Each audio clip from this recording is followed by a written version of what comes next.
Magandang tapatan kontra sa dalawang team na ito, San Antonio Spurs kontra sa Toronto Raptors. Visiting team dito ang Raptors. Dennis Schroeder tapat dito kay Kelly Oubre. Magandang laro ang pinakita dito ni Oubre. Pasikat mode dito sa loob, sabayan mo pa ni Elastic Man Wemby. Agang manampal ng bola sa ilalim. First quarter game, Kelly Oubre, Elastic Man Wemby. Sabayan mo pa sa labas nitong si McDermott. Maganda ang laro para sa home court team. Grabe ang laro dito ni Elastic Man Wemby sa labas o loob man ang nilalaro nito sa kanyang home court team. Nakakuha pa ng pasabit sa tres. Agang nakalamang dito ng home court team. Dennis Schroeder, Garrett Trent at OG Anunoby naman para sa visiting home ang gumagalaw sa first quarter game. Pagdating ng second quarter game, hawak pa rin ng home court team ang momentum ng game. Tinampakan ng 20 mahigit dito ang visiting team sa pangunguna nitong si Elastic Man Wemby. Grabe ang laro nito, depensa man sa ilalim at opensa sa labas ang nilalaro sa second quarter game. Sinabayan pa nila Branham, Johnson at Basel sa loob at Anunoby, Schroeder babad naman sa kabilang team at Siakam, Barnes ang gumagalaw dito sa second quarter game para sa Toronto Raptors. Dito naman ginagawa lang bata ang depensa ng Toronto nitong si Elastic Man Wemby. Grabe ang laro nito na pinapakita sa second quarter game, labas o loob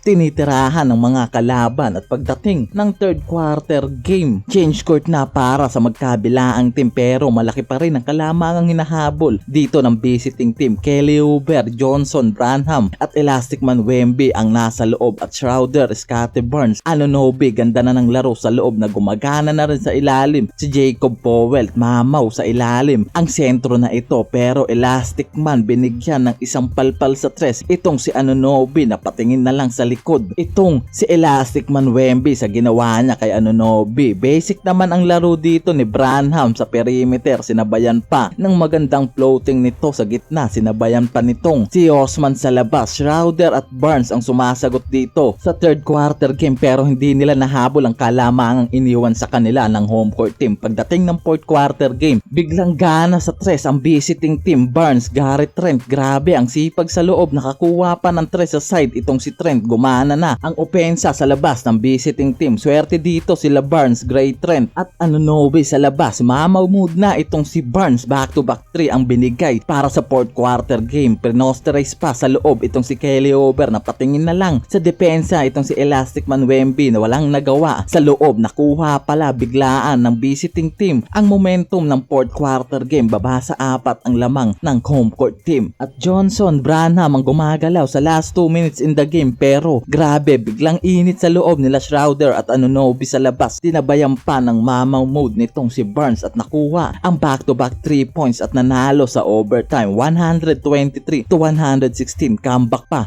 ang nangyari sa home court team. Best player dito si Scottie Barnes with the back-to-back 3 points sa larong ito.